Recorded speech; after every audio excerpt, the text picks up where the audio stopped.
la corruption systémique, les détournements des deniers publics qui ont ponctionné le peu de ressources que nous avions, tout ce qu'on a comme acquis économique au sortir des années 2000, en pratiquement 15 ans, on a tout foutu en l'air.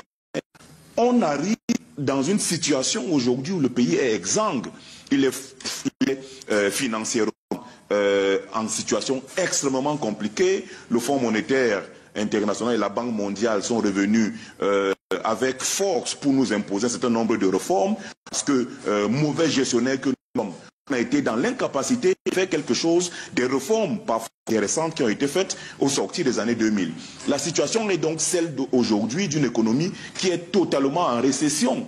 Les secteurs productifs sont en lambeaux, le secteur économique privé est dans l'incapacité de jouer pleinement le rôle qui est attendu de lui, parce que les politiques macroéconomiques de l'État sont extrêmement nuisibles pour le secteur économique privé. On est dans une situation où on ne peut absolument rien. Vous avez quelqu'un qui détourne 1 milliard de francs aujourd'hui. Il balader dans la rue, à insulter les pauvres, à se moquer des gens, à conduire un certain type de véhicule. Vous voyez comment les chantiers poussent dans les quartiers. Quelqu'un se lève un matin, 2 jours plus tard, il a un immeuble. On ne sait pas comment il a fait pour avoir une telle fortune. Il n'y a pas dans notre réglementation une disposition qui condamne l'enrichissement illicite. Et lorsqu'il y a même des dispositions qui peuvent attaquer corrompus, les corrupteurs, les détourneurs des deniers publics, ceux-ci se pavanent librement dans nos quartiers et narguent le monde. On est donc face à un pouvoir qui n'a pas de solution, qui est dans l'incapacité de décider. Les ministres font ce qu'ils veulent, les directeurs généraux font ce qu'ils veulent, qui veut, ils recrutent, ils ne recrutent pas, ils prennent un décret aujourd'hui, le changent demain. Vous arrivez au ministère de domaine, il y a un monsieur un peu âgé de l'autre côté qui peut vous donner, reconnaître un titre foncier aujourd'hui. À midi, il est énervé, il annule le titre foncier, il vous le reconnaît encore à 20 h. Le lendemain matin, petit déjeuner, il se rappelle qu'il n'était pas en bonne santé quand il vous a reconnu votre droit, il annule le titre foncier, est devenu un moyen que tout le monde peut déchirer. Et dans un secteur économique, mon frère, monsieur le maire, qui est un gestionnaire, il sait très bien quelle est l'importance du titre foncier pour l'acteur économique. C'est un capital. Aujourd'hui, le titre foncier ne vaut absolument rien au Cameroun. Le président ne peut absolument rien résoudre. Dans une telle configuration, tous ceux qui disent que le président doit être candidat, en réalité, n'aiment pas le Cameroun. Et la plupart de ceux qui le lui demandent font cette demande uniquement pour leurs propres intérêts, parce qu'ils savent très bien que dans la configuration actuelle, tant que le président de la République est là, c'est eux qui sont protégés.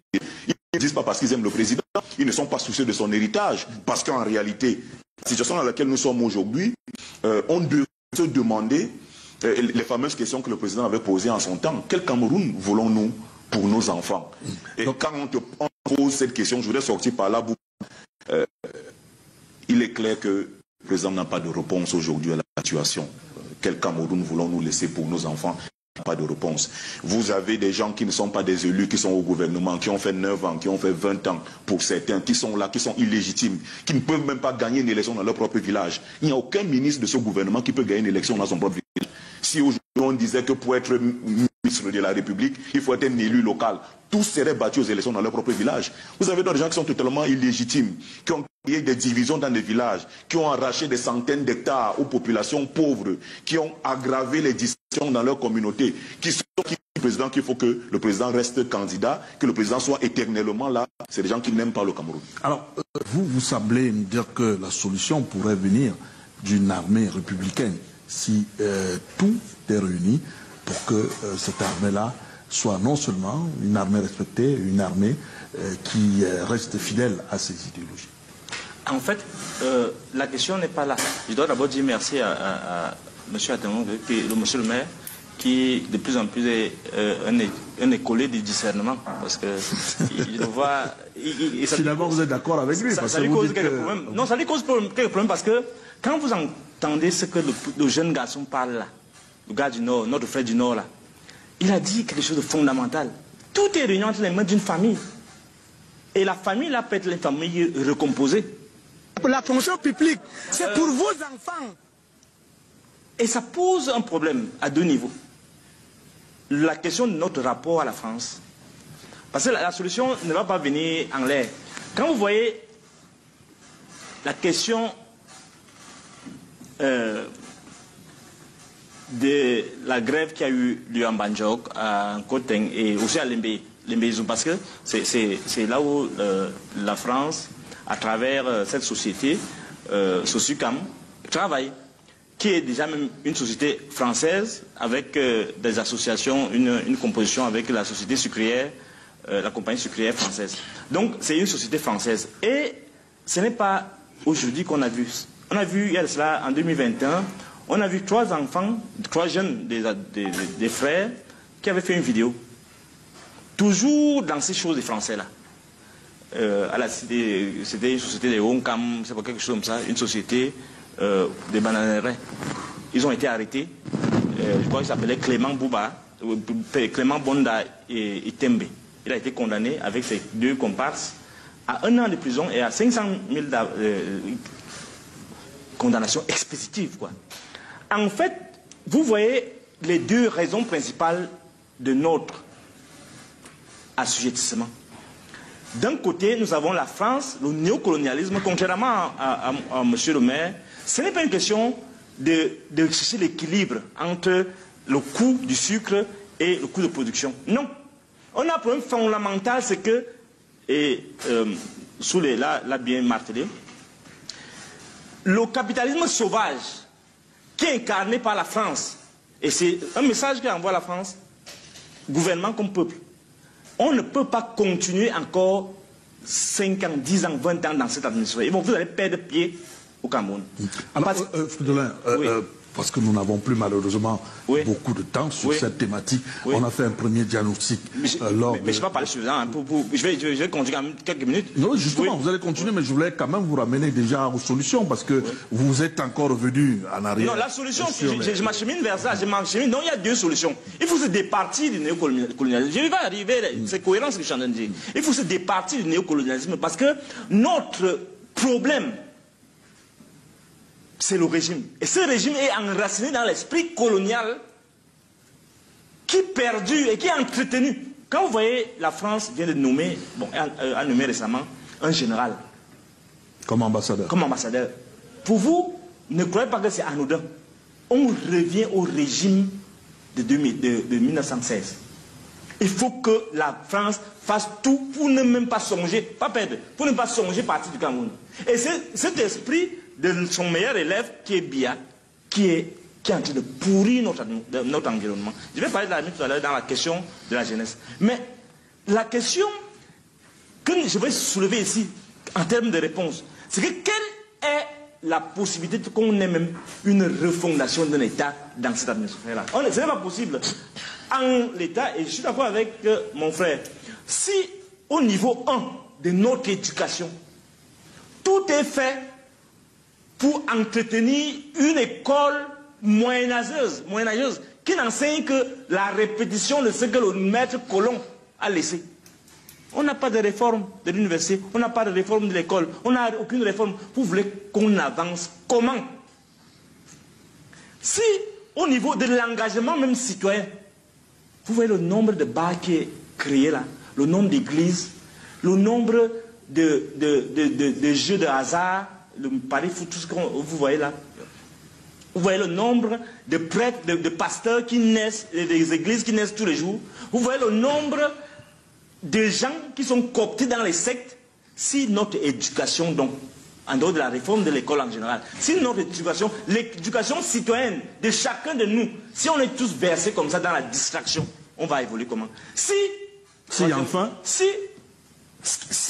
ceux qui sont supposés être les leaders jeunes, que tous les hommes, que toute la jeunesse adulte, par exemple les gens comme Eto'o, se mettent sciemment au service d'une dictature moyenâgeuse, moribonde, on s'attend à quoi? Si enfin donc,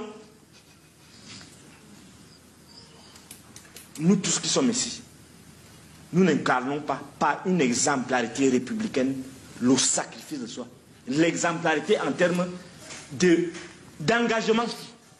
Si nous-mêmes, nous tous, qui sommes supposés être les lumières, l'élite, sommes incapables de jouer par notre crédibilité l'alternative, et si on compte seulement sur les autres, alors chacun de nous peut être une alternative à ce régime.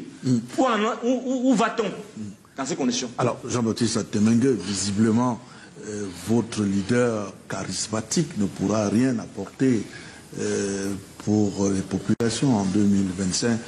C'est pour reprendre, c'est pas mon avis à moi, pour reprendre l'avis des uns et des autres autour de cette table. Non, on ne peut pas dire ça. Il est au pouvoir depuis un certain temps et il est arrivé au pouvoir avec un projet de société qui reste le meilleur à mon avis. C'est la réalisation complète, la concrétisation dans un contexte mondial qui évolue tellement vite, qui pose problème, et un contexte national. Je partage beaucoup d'idées autour de beaucoup d'idées émises par Dr Nké, mais il faut qu'on s'entende bien néanmoins. On peut faire les mêmes constats et c'est à ça que le débat démocratique doit conduire au meilleur. Mais moi je ne crois pas à la démocratie. Je ne crois pas à ça. Alors, et c'est ça que nous avons vendu aux Camerounais. Ils vont bon, bien sûr. Alors, bon, les réformes ou les révolutions, quand elles sont assez significatives, les réformes, elles sont nécessaires pour une société qui ne bouge pas alors que le monde entier bouge. C'est condamnation à mort. Mais il faut que, idéologiquement, l'idéologie nationale au Cameroun qu'on a inventée doit... Il faut qu'on réfléchisse en profondeur. Parce que quand le docteur Nké dit le néocolonialisme, bon, le capitalisme sauvage, bon, à quoi ça renvoie? C'est des réalités réelles. Non. Le capitalisme sauvage... Les indigènes bourgeois ne croient pas en ça, parce qu'ils sont l'incarnation de cela. Non. Ça, il ne faut pas... il ne faut pas... C'est pas une insulte, hein, c'est un constat. Non, il ne faut pas stigmatiser les idées libérales. Hein? Le capitalisme sauvage, c'est ce qui fait émerger la Chine, ce qui fait émerger le Vietnam, c'est ce qui fait émerger la Corée du Sud, ce qui fait émerger le Japon. Et la France n'est tellement plus l'incarnation de ce capitalisme sauvage, parce que l'État français en lui-même, en son sein, a mis peut-être un modèle un peu trop social qui est remis en cause aujourd'hui. Parce que l'équilibre que nous devons trouver, on a parlé du sucre de Madoc, c'est justement l'équilibre qui permet une dynamique, une évolution. C'est ça le plus important.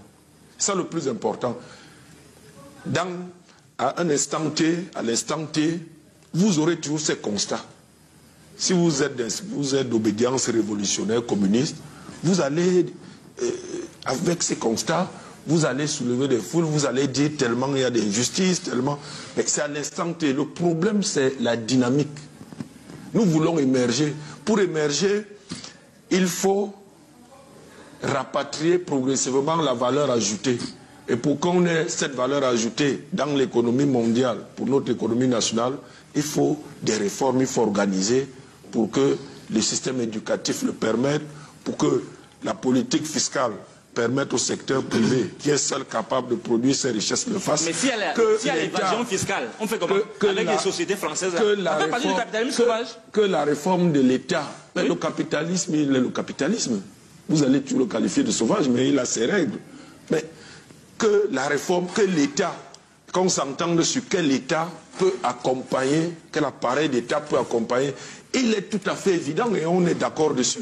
Mais si on est d'accord que l'appareil d'État du Cameroun aujourd'hui mérite un certain nombre de réformes pour que on instaure une dynamique irréversible et durable pour sortir les populations de la pauvreté, entendons-nous sur cet État que nous devons mettre en place. Un État réaliste. Et c'est à nos adversaires politiques d'inventer. Parce que si nous, au RDPC, vous nous dites, vous n'avez pas les bonnes réformes, qu'est-ce que vous proposez comme réforme? Les réformes sont nécessaires. Mais ces réformes ne doivent pas être des réformes des idéalistes, parce que vous êtes deux idéalistes ici sur le plateau, peut-être un peu docteur Macon aussi, mais l'idéalisme est bien. Mais il faut un équilibre entre l'idéalisme et la réalité économique mondiale, il faut que les réformes puissent permettre à l'économie camerounaise de produire des richesses. On ne les produit pas avec seulement l'idéalisme. Moi, je veux bien distribuer des salaires de 300 000 à tous les Camerounais, mais je vais prendre ces 300 000 où l'appareil d'État, le partage, la vocation sociale de l'État, l'État redistributeur des richesses. Mais si vous embauchez, actuellement, il faut constater, on le constate, malheureusement, nous sommes probablement en sureffectif de fonctionnaires. Mais comment vous faites pour que ces fonctionnaires soient plus productifs et que nous n'assistions pas... Par rapport à quoi? Sureffectif par rapport à quoi? Ça me surprend. Sureffectif par rapport aux ressources que nous avons. Oui, mais c'est pas les normes. Soit par rapport aux normes. Ah non, mais je veux dire, les ressources de l'État du Cameroun viennent de ses impôts et de... Oui, non, c'est parce que vous avez déjà tout volé. C'est ça la raison. Non, ce n'est pas là le problème. Même si on ne volait pas. Ok. Même si on ne volait pas. Mais quand vous avez... On ne peut plus rien faire, même les effectifs même là. Écoutez... Même si c'est 5 personnes, ils ne peuvent plus. L'État fonctionne... Docteur Nké, le problème est concret. L'État fonctionne avec ses ressources.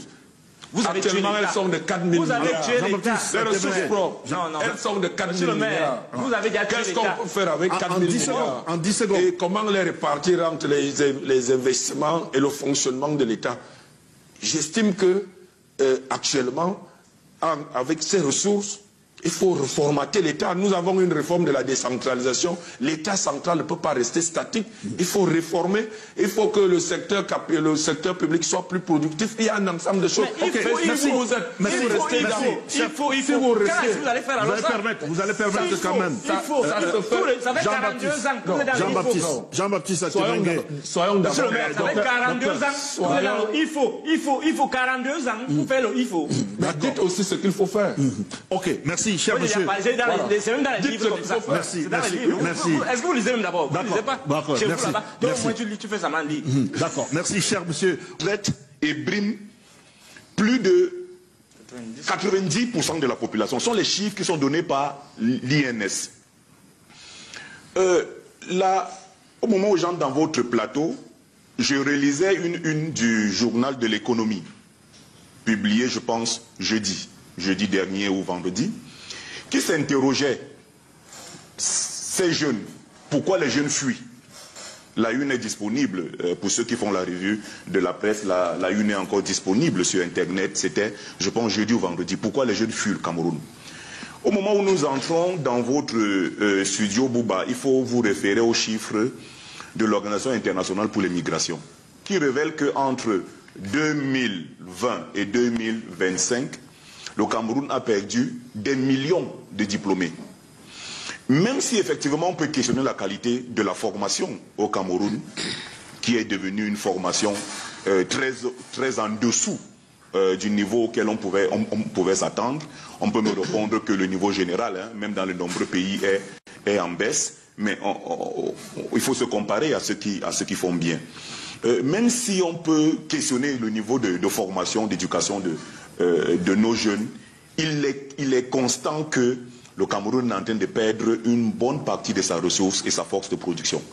Les destinations principales sont le Canada, sont l'Allemagne, sont la France, sont la Finlande, sont la Suède, des États-Unis et de plus en plus des destinations qui étaient inconnues comme les Philippines, l'Afghanistan, le Pakistan, la Corée du Nord. Si vous avez des Camerounais qui fuient le Cameroun pour la Corée du Nord, vous devez quand même vous inquiéter. La jeunesse, c'est 3 choses. C'est l'éducation, dans laquelle on va insérer l'instruction, le loisir, tout ce que vous voulez. Deuxième des choses, la formation.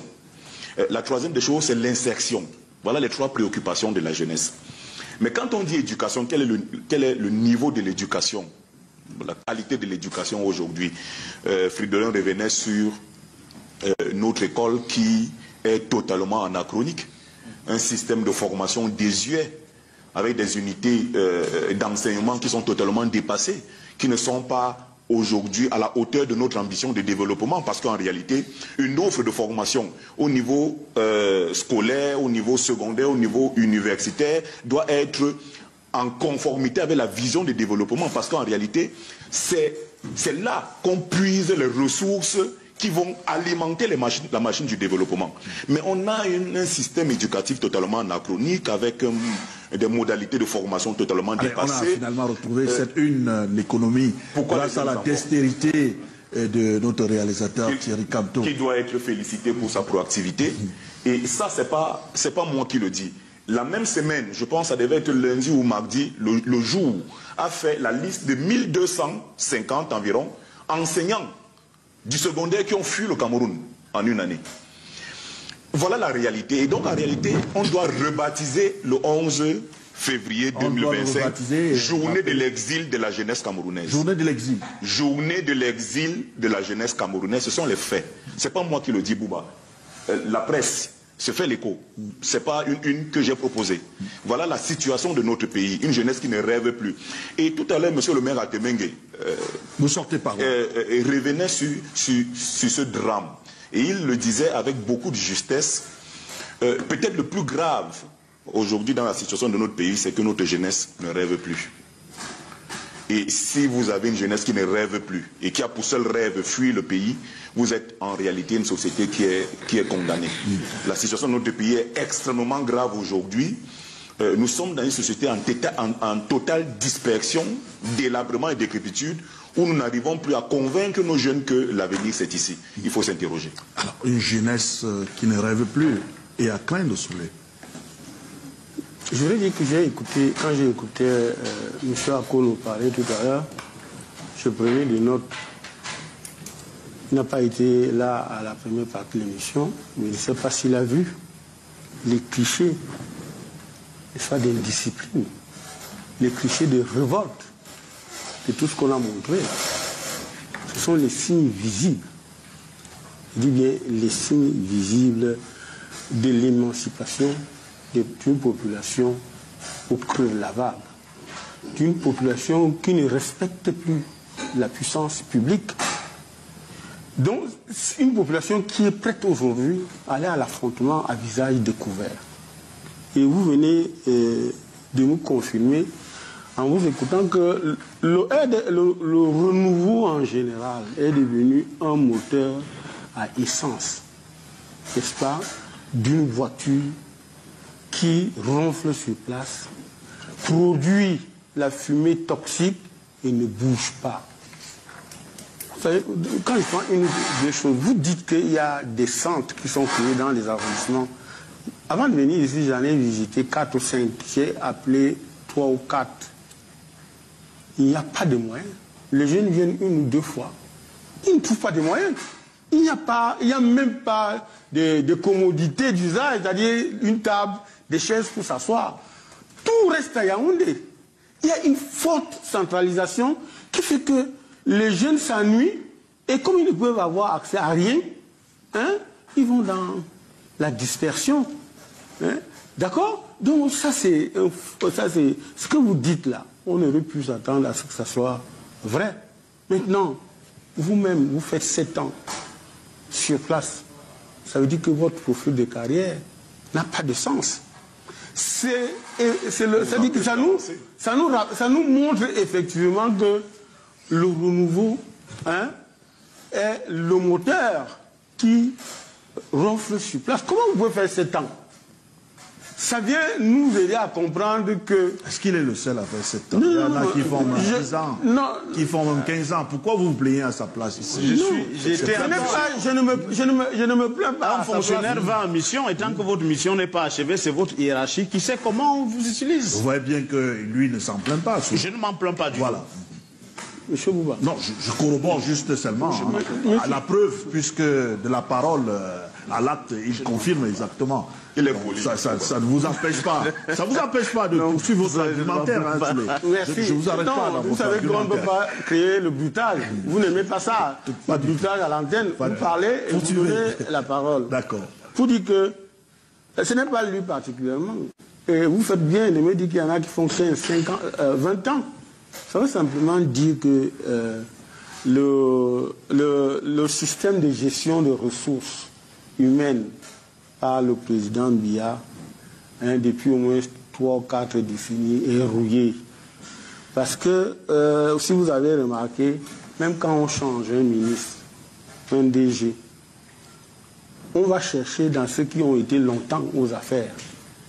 Comme si le Cameroun était la république de quelques personnes. D'accord?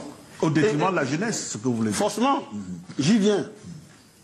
Quand on parle, quand M. Akono vous parlez de la jeunesse du président Biya, de quelle jeunesse on parle? C'est qui transporte les chaises électeurs pendant les meetings.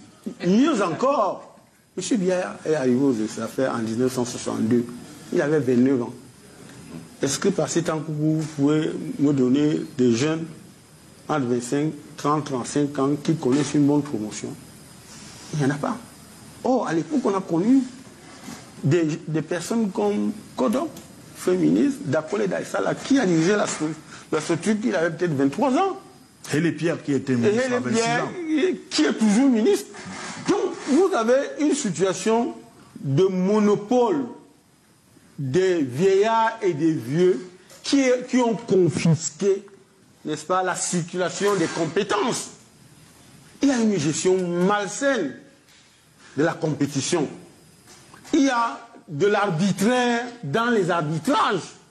Si vous n'êtes pas l'enfant de, vous n'avez droit à rien. Le Cameroun est l'un des rares pays qui n'a pas d'université scientifique et technique. D'accord? Ça va faire comme si ça allait dire. Moi, je connais 3 jeunes, et même 4, qui sont allés dans les lycées techniques. Ils ont le bac F4, le bac G, combien là? Mais quand ils finissent le lycée avec le bac, on les renvoie à l'université Yaoundé 1 pour faire physique, chimie. C'est complètement décalé. Donc, de laquelle jeunesse vous parle? Monsieur Bouba, j'ai parlé de Dakole, fait à son âme. J'ai parlé des Garga, j'ai parlé comment il s'appelle, de Kodok, où on connaissait l'ascension sociale, l'ascension juvénile. Aujourd'hui, l'ascension est bloquée. Les jeunes tournent en rond, on les utilise pour aller porter les chaises, pour aller poser les banderoles, pour aller faire telle chose. Bouba, quand M. Biya arrive en 1982, les enfants qui ont 1 an ou les fœtus aujourd'hui ont 43 ans. Ceux qui avaient l'âge de 5 ans ont aujourd'hui 48 ans. Les jeunes qui avaient l'âge de 10 ans en 82 ont aujourd'hui 53 ans. On sort par là. Les jeunes qui avaient l'âge de 15 ans ont aujourd'hui 58 ans. Vous voulez démontrer quoi pour sortir? Les jeunes qui avaient l'âge de 20 ans ont aujourd'hui 63 ans. Je vais démontrer quoi? Que quand vous parlez aujourd'hui de la jeunesse du président Biya, un pouvoir qui a passé 42 ans n'a plus de jeunesse. Parce que aucun jeune ne se reconnaît en la jeunesse de M. Biya. Parce que on ne sait pas, quand il va faire la redistribution des choses à la jeunesse, nous, on peut se revendiquer de la jeunesse de Biya, mais nous avons été sacrifiés. Nous sommes nés. On est allé à l'école. Mais on est nés retraités. Parce qu'on est allé à la retraite sans émarger quoi que ce soit. Alors qu'entre-temps, il y a des gens qui, depuis l'âge de 23 ans, les gens depuis l'âge de 29 ans, continuent à émarger. J'ai souvent l'habitude de dire que en 1979, quand je faisais le CP, on m'avait dit de donner le nom des ministres de mon choix. J'avais cité Adolphe Moudiki, j'avais cité Yang, Dorothée Ndiema et bien d'autres. Qui sont Yang Filemon? Qui sont encore pris en charge par la fortune publique? Et là, je vais chuter en disant que, M. Mouba, Monsieur le Président Biya, c'est à vous que je parle. Vous avez réussi à laisser croire à tout le Cameroun que les ministres et les DG que vous nommez, il n'y a que eux, c'est leur république. Et parfois même, ils deviennent même, n'est-ce pas, des indisciplinés qui se comportent comme s'ils avaient reçu une républicaine en procuration.